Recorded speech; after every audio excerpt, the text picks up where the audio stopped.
मैं एक 18 साल के लड़के को कोचिंग पढ़ाती थी जो 12वीं में 3 बार फेल हो चुका था। उसका पढ़ने लिखने में कोई खास मन भी नहीं लगता था। कोचिंग के समय भी वह हमेशा मेरी तरफ ही देखता रहता था और मुझसे बात करने के बहाने ढूंढता था। एक दिन की बात है, सारे बच्चे कोचिंग पढ़कर जा चुके थे और मैं भी कोचिंग वाले कमरे से निकलकर अपने बेडरूम में आ गई थी। तभी अचानक से मोहित मेरे कमरे में आ गया और कहने लगा, मैम, अगर मैं किसी दूसरे तरह से कोचिंग की फीस भर दूं तो आपको कोई दिक्कत तो नहीं है? मैंने कहा, नहीं, मुझे क्यों दिक्कत होगी। और इतना सुनकर उसने पूरे जोश के साथ मुझे बेड पर, हेलो दोस्तों, आज की इस रोमांचक कहानी में आप सभी का स्वागत है। मेरा नाम निकिता है और सब प्यार से मुझे निक्की बुलाते हैं। मैं 12वीं के बच्चों को अपने घर से ही कोचिंग देती हूँ। मेरे पास लड़के और लड़कियां दोनों ही कोचिंग पढ़ने आते हैं। कोचिंग पढ़ाकर मैं महीने के 20 से 25,000 रुपए कमा लेती हूँ, पर फिर भी मेरा घर खर्च मुश्किल से चल पाता है। किसी किसी महीने मुझे पैसे की बहुत तंगी हो जाती है, लेकिन मेरे पास जितना भी था मैं उससे खुश थी। एक दिन की बात है, मैं अपने कमरे में बैठी हुई थी, तभी मेरे दरवाजे की घंटी बजी। मैंने मेन गेट खोलकर देखा तो मेरे घर के सामने एक बहुत ही महंगी गाड़ी आकर रुकी थी। उसमें से एक दादाजी उतरे और उनके साथ उनका 18 साल का पोता भी था। उन लोगों को देखकर ही पता लग रहा था कि यह लोग बहुत ही अमीर फैमिली से हैं। दादाजी मेरे सामने आकर खड़े हो गए और मुझसे बोले, बेटा, क्या तुम्हारा नाम ही निक्की है? मैंने कहा, जी दादाजी, मेरा नाम ही निक्की है। क्या आपको मुझसे कोई काम है? उन्होंने अपने पोते को आगे बढ़ाते हुए बोला, ये मेरा पोता मोहित है और मैं चाहता हूं कि आप इसको 12वीं की कोचिंग दो। उनकी यह बात सुनकर मैं हैरान रह गई।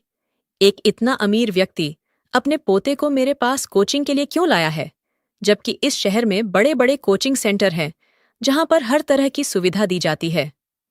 मैंने अपनी यही दुविधा उनके सामने रख दी तो वो बोले, बेटा, ये 12वीं में 2 बार फेल हो चुका है। मैंने शहर के बड़े बड़े कोचिंग सेंटर में इसे पढ़ाया है, लेकिन कोई फायदा नहीं हुआ। मैं तो लगभग हार ही मान चुका था कि ये कभी 12वीं पास कर भी पाएगा या नहीं। लेकिन कुछ ही दिनों पहले मैंने अपने मोहल्ले के एक लड़के से आपका नाम सुना। उसने मुझे बताया कि आप बहुत ही प्यार से सारे बच्चों को पढ़ाती हैं और आपके पढ़ाए हुए बच्चे अच्छे नंबरों से पास होते हैं। यही सुनकर मैं इसे आपके पास ले आया, क्योंकि कभी कभी जो काम बड़े बड़े लोग नहीं कर पाते, वही काम एक साधारण व्यक्ति अच्छे से कर देता है। दादाजी की बातों में मुझे सच्चाई नजर आ रही थी। मैंने उनसे कहा, आप परेशान मत होइए, मुझे पूरा यकीन है कि इस बार मोहित 12वीं जरूर पास करेगा। मैं बाकी बच्चों से 1 महीने के 3,000 रुपए लेती थी, लेकिन मोहित के दादाजी ने मुझसे कहा था कि वो मुझे 1 महीने के 5,000 रुपए देंगे। दादाजी यह सारी बातें करके चले गए और मोहित को उन्होंने उसी दिन से मेरे पास कोचिंग के लिए छोड़ दिया।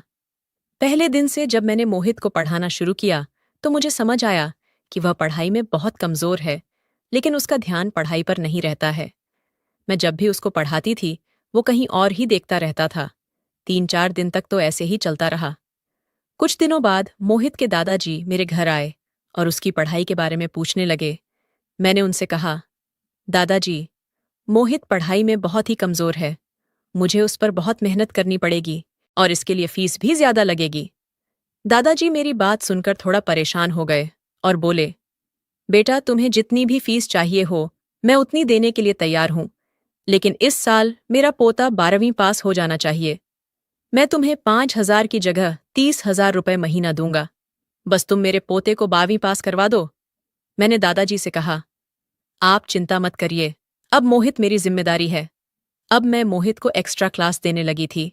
दोपहर 1 से 2 बजे तक बाकी सारे बच्चे कोचिंग खत्म करके अपने अपने घर चले जाते थे, लेकिन सिर्फ मोहित शाम के 5 बजे तक अकेला कोचिंग पढ़ता था। एक दिन जब सारे बच्चे कोचिंग पढ़कर चले गए तो मैं 5 मिनट आराम करने के लिए अपने कमरे में आ गई।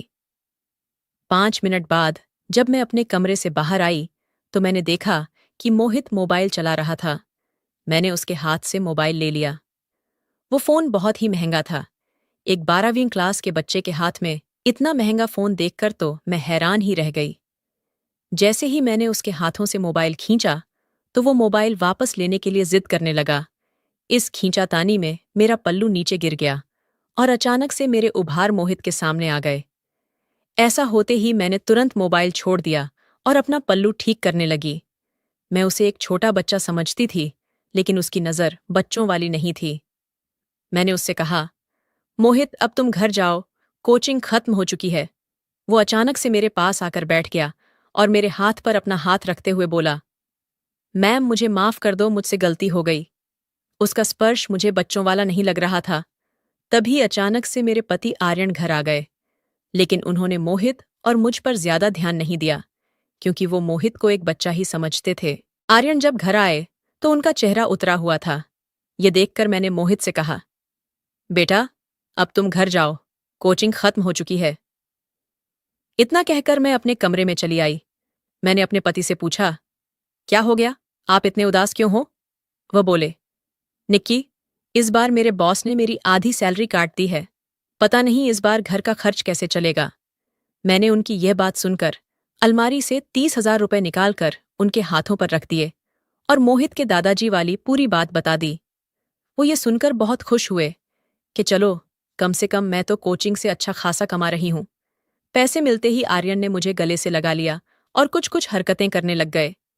अचानक मेरी नज़र कमरे के दरवाजे पर पड़ी तो मैंने देखा कि वहां से मोहित अंदर झांक रहा था। उसको देखते ही मैंने आर्यन को और कस के गले लगा लिया। मेरे पति थोड़ा मूड में आ रहे थे, पर मोहित के वहां रहते मैं कुछ भी नहीं करना चाह रही थी। इसीलिए मैंने अचानक से कहा, अरे मोहित, तुम यहां क्या कर रहे हो? वह घबरा गया और बोला, मैम, मुझे एक सवाल समझ में नहीं आ रहा था, इसीलिए मैं रुक गया था। आर्यन इतना सुनकर बाथरूम में चले गए और मैं मोहित को लेकर कोचिंग वाले कमरे में आ गई। मैंने उसे सवाल का जवाब समझाया और घर भेज दिया। अगले दिन मुझे मोहित की 3 से 6 बजे तक की एक्स्ट्रा क्लास लेनी थी। सुबह से कोचिंग पढ़ाकर मैं बहुत थक गई थी, इसलिए मोहित को कुछ सवाल देकर मैं अपने कमरे में चली आई। मैं जब कमरे में आई तो मेरी अलमारी खुली पड़ी थी और सामने केवल 5,000 रुपए रखे हुए थे।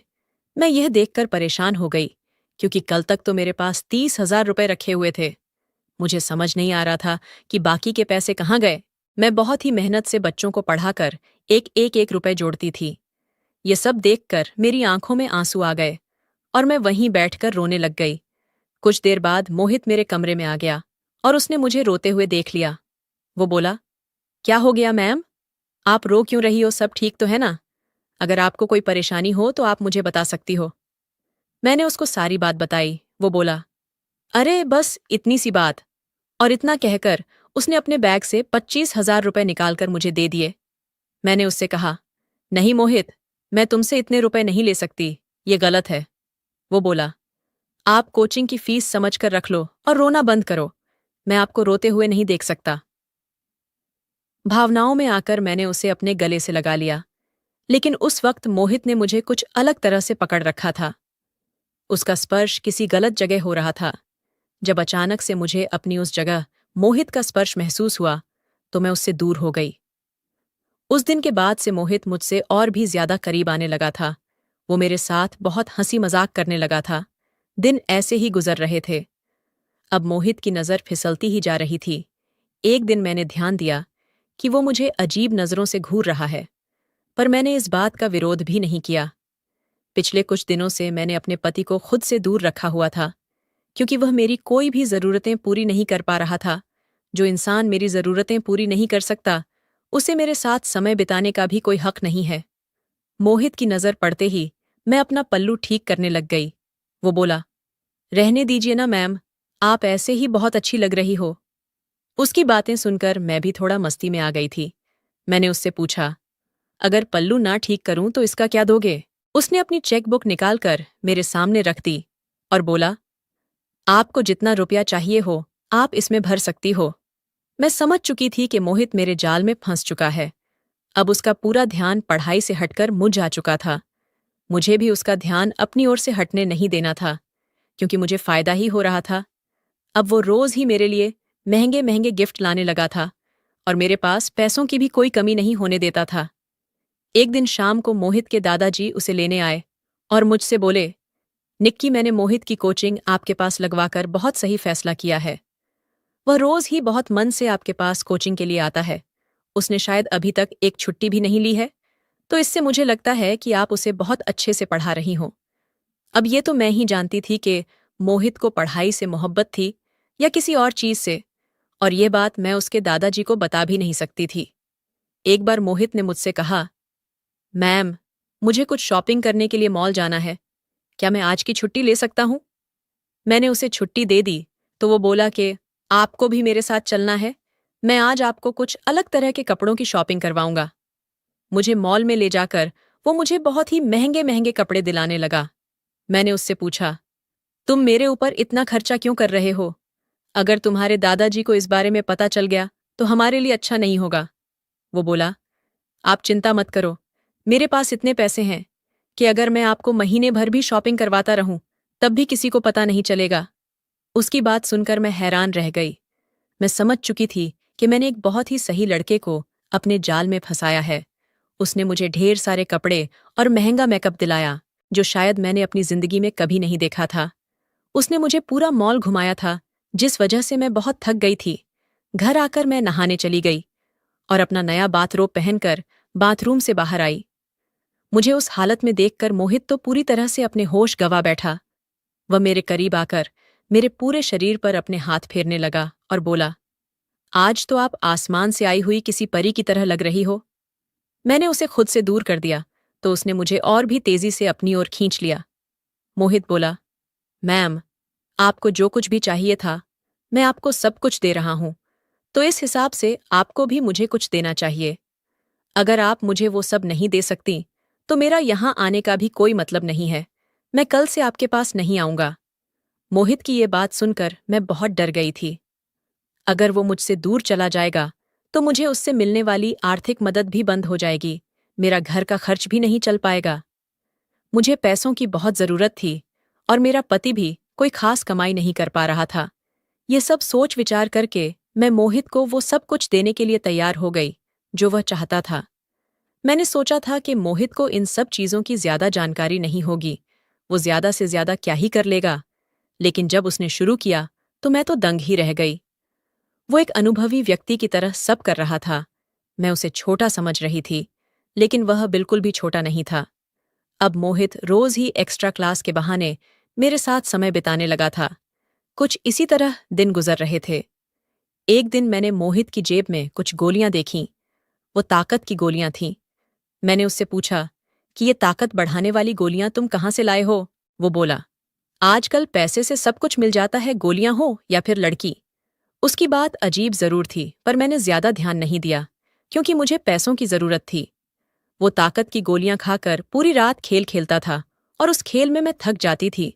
जिस दिन मैं उसको गोलियां खाने से मना कर देती थी तो उस खेल में वो जल्दी थक जाता था। एक दिन की बात है, मोहित को ताकत की गोलियां खाकर चक्कर आने लगे थे। मैंने उससे कहा, आज आराम कर लो, लेकिन उसने फिर भी आराम नहीं की और खेल खेलने लगा। मेरे पति को हमारे इस रिश्ते के बारे में जरा भी खबर नहीं थी। मैंने उनसे कह रखा था कि कुछ कमजोर बच्चे हैं जिनको मैं एक्स्ट्रा क्लास देती हूं। एक दिन मेरे मोबाइल पर मेरी बड़ी बहन का कॉल आया और उसने मुझे जो कुछ भी बताया वह सुनकर मेरे पैरों तले जमीन निकल गई। उस वक्त मैं मोहित के साथ खेल खेल रही थी। तभी मेरी बहन ने कहा, निक्की, अभी के अभी अपने बेटे को यहां से ले जाओ। उसने ऐसी हरकत की है जिसके बाद मैं उसे अपने साथ नहीं रख सकती। मैंने कहा, दीदी, पहले बताओ तो उसने किया क्या है? वो बोली, इसने अपनी कोचिंग वाली मैम के साथ बहुत ही गंदी हरकत की है। उन्होंने मुझसे शिकायत की है कि प्रतीक उन्हें बहुत ही गंदी नजरों से देखता है और इसीलिए उन्होंने इसे कोचिंग से भी निकाल दिया है। ये बात सुनकर मैं कुछ महसूस ही नहीं कर पा रही थी। मुझे समझ नहीं आ रहा था कि मैं अपने बेटे से किस मुंह से क्या बोलूं, क्योंकि मैं खुद ही वही कर रही हूं जो मेरे बेटे ने अपनी कोचिंग वाली मैम के साथ किया है। मैं भी तो पैसे की लालच में आकर एक 18 साल की सारी अनुचित मांगें पूरी कर रही थी। उस दिन मुझे समझ आया, अगर मैंने भी समय रहते मोहित को आगे न बढ़ने दिया होता, पैसों की लालच में उसे अपने प्रेम जाल में ना फंसाया होता, तो आज मेरा बेटा भी गलत रास्ते पर ना गया होता। मेरे बेटे ने जो भी किया था वह भी मेरी गलतियों का ही परिणाम था। उस दिन मुझे मेरी गलती का एहसास हो गया था। मैंने मोहित के सारे पैसे और गिफ्ट्स उसको वापस कर दिए और उसे कोचिंग आने से भी मना कर दिया। मोहित ने इतनी ज्यादा ताकत वाली दवाइयां खा रखी थीं कि उन सब का गलत असर उसके स्वास्थ्य पर होने लगा था, इसलिए उसने भी इन सारी आदतों को छोड़ने का फैसला किया। वह भी समझ चुका था कि उसने इतनी छोटी सी उम्र में ये सब करके बहुत बड़ी गलती कर दी है। मोहित ने ठान लिया था कि वह अब से अच्छे से पढ़ाई करेगा और 12वीं पास करके दिखाएगा। उसने ऐसा ही किया और वो बहुत ही अच्छे नंबरों से 12वीं पास हो गया। मैं भी समझ चुकी थी कि अपने हर विद्यार्थी को अच्छे संस्कार देने की कोशिश करूंगी और अपने बेटे को भी एक अच्छा इंसान बनाऊंगी। कमेंट करके ज़रूर बताइएगा कि आपको ये कहानी कैसी लगी। अगर आपको ये कहानी पसंद आई हो तो इसे लाइक करें और अपने दोस्तों के साथ भी शेयर करें। आगे भी ऐसी रोमांचक कहानियों के लिए हमारे चैनल को सब्सक्राइब करें और बेल आइकन दबाना ना भूलें। अपना और अपने परिवार का ध्यान रखना। Thank you.